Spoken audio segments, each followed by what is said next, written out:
Haleluya, shalom teman-teman, damai sejahtera Tuhan beserta dengan kita semua dan semoga semua teman-teman bersuka cita senantiasa di dalam Tuhan Yesus. Nah, pada sesi ini kita akan sama-sama membahas mengenai penjelasan ataupun komentar darinya Dewi Tanjung, dan saya pun teman-teman juga baru mengetahui ya, ternyata Dewi Tanjung ini pernah berbicara mengenai Pak Ahok dan seperti apa komentar dari beliau mengenai Pak Ahok ini teman-teman.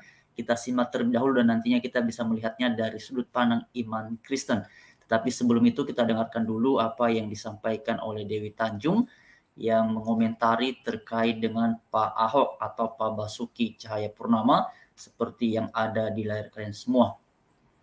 Halo, assalamualaikum warahmatullahi wabarakatuh. Ketemu kembali dengan Nyai Dewi Tanjung di sini. Nah, teman-teman, apa kabar? Sebelumnya Nyai mau mengucapkan minna aidin wal faizin, mohon maaf lahir dan batin. Mohon maaf apabila Nyai punya salah, baik yang Nyai sengaja maupun yang tidak Nyai sengaja. Nah, teman-teman, mohon maaf ya Nyai itu telat banget ngucapinnya karena Nyai betul-betul sibuk banget karena kan nggak ada pembantu, jadi Nyai jadi upik abu membersihkan semua rumah-rumahnya ini supaya bersih, walaupun lebaran nggak ada siapa-siapa yang datang tapi harus bersih, ya enggak? Nah, kemunculan Nyai Dewi Tanjung ingin membahas sesuatu. Sebenarnya ini ya, yang Nyai bahas ini adalah orang yang pernah Nyai bela, yang Nyai puja, ya, apalagi kalau waktu kasus dia Nyai bela habis deh. Cuman jujur, walaupun Nyai ngefans dan Nyai berada di satu wilayah atau satu golongan atau satu kubu, tapi kalau dia salah ya Nyai marah-marahin aja gitu ya, nggak perlu ditegur gitu loh. Apalagi mungkin selama ini dia terlalu banyak dipuja, dieluk-elukan oleh banyak orang, jadi mungkin agak sedikit besar kepala dan ya begitulah ya. Nah, Nyai akan membacakan sesuatu. Ya. Baca ya di sini Basuki BTP. Nyai akan menegur Ahok atas statementnya tentang mantan istrinya Veronica Tan. Ya. At Mami Art Collection.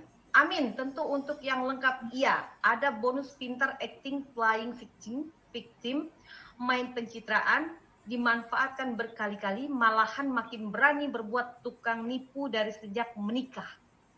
Memaksa suami untuk terima punya selingkuhan atau cerai. Itulah doa dan harapan yang lengkap untuk melengkapi calon menantu perempuanmu atau ipar perempuanmu. Amin.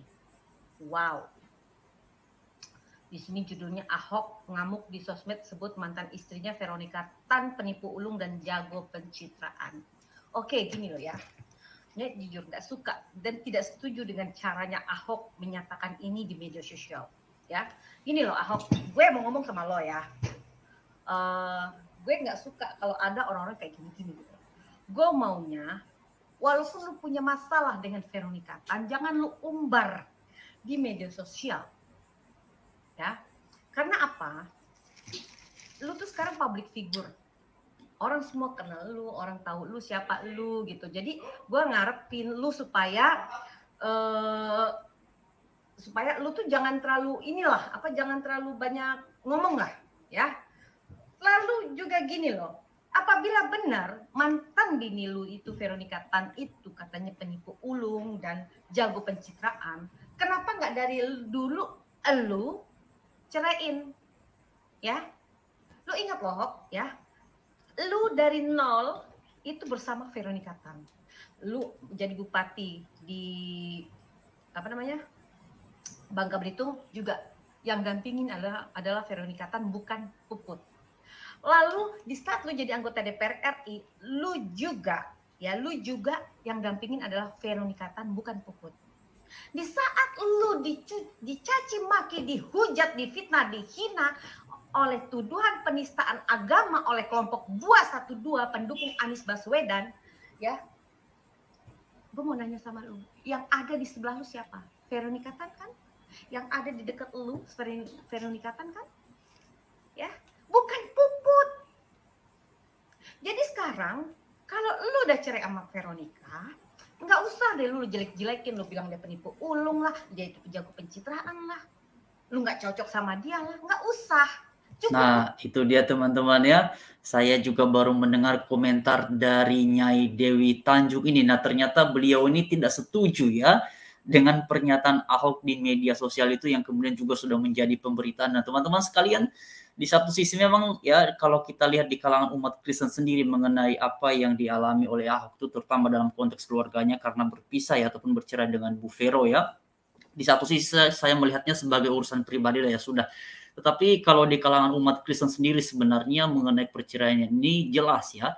Kalau dalam Alkitab memang itu tidak diperbolehkan ya, tidak diperbolehkan. Sebenarnya ada dua sih ya, ada dua kubu yang kemudian melihat mengenai perceraian ini boleh atau tidak. Kalau ya satunya menganggap bahwa memang pada dasarnya perceraian itu tidak dibolehkan sama sekali oleh Alkitab, tetapi di satu sisi ada yang kemudian meyakininya boleh kalau itu didasarkan pada alasan karena salah satu di antaranya adalah melakukan hal yang tidak baik ya, dalam artian misalnya perselingkuhan ataupun segala macam yang serupa dengan itu. Nah, teman-teman sekalian begini ya, saya memang salah satu orang yang cukup sering juga melihat media sosialnya Dewi Tanjung ini.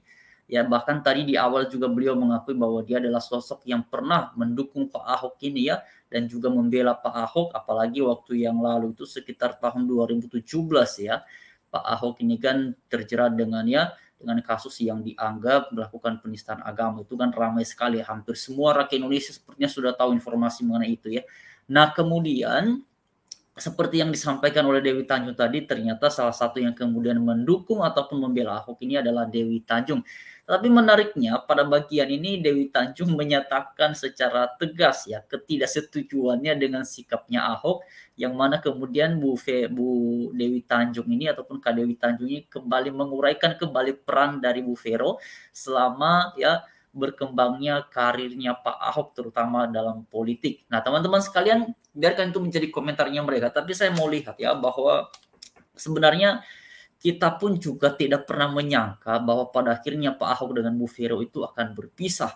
Ya, saya pun secara pribadi menganggap bahwa mereka ini keluarga yang harmonis sampai sekarang. Itu sepertinya ya itu seperti sesuatu yang di luar dari yang pernah kita bayangkan, karena memang teman-teman selama Pak Ahok menjabat sebagai gubernur DKI, beliau ini kan sosok yang sering mendapatkan apresiasi ataupun dukungan dari kalangan masyarakat terutama yang di DKI karena kinerjanya beliau, dan banyak juga yang memuji ya karena apa namanya teman-teman ya, karena dia punya keluarga yang harmonis. Tetapi pada akhirnya kita menemukan ya ada berita-berita yang sampai pada akhirnya mereka berpisah. Nah, karena itu teman-teman sekalian, pada kesempatan ini sekaligus sih saya melihatnya sebagai bentuk pembelajaran bahwa apapun yang kita alami, yang kita lihat dalam kehidupan ini, ya sesungguhnya kadangkala apa yang kita lihat indah tak selalu isinya akan indah, apa yang kita nilai bagus tak selalu isinya akan tampak seperti bagian luarnya. Tetapi biarlah itu menjadi satu pembelajaran. Ya, saya pada posisi ini ya saya melihat apa yang disampaikan oleh Dewi Tanjung tadi itu biarlah menjadi pembelajaran, ataupun kemudian biar itu menjadi haknya ataupun urusannya. Cuma tadi saya tertarik saja kenapa kemudian sampai Dewi Tanjung ini mengomentari ataupun berbicara mengenai Ahok ini.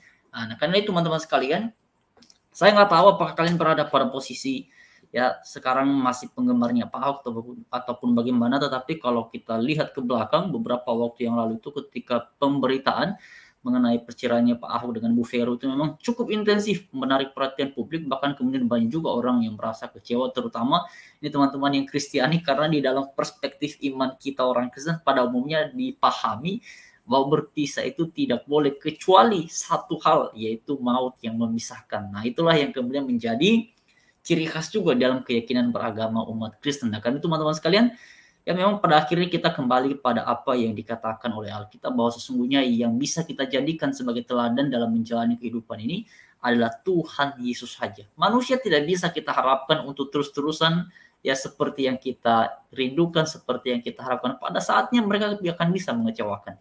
Tapi Tuhan tidak akan pernah mengecewakan kita kecuali kita salah mengerti tentang rencana ataupun rencananya.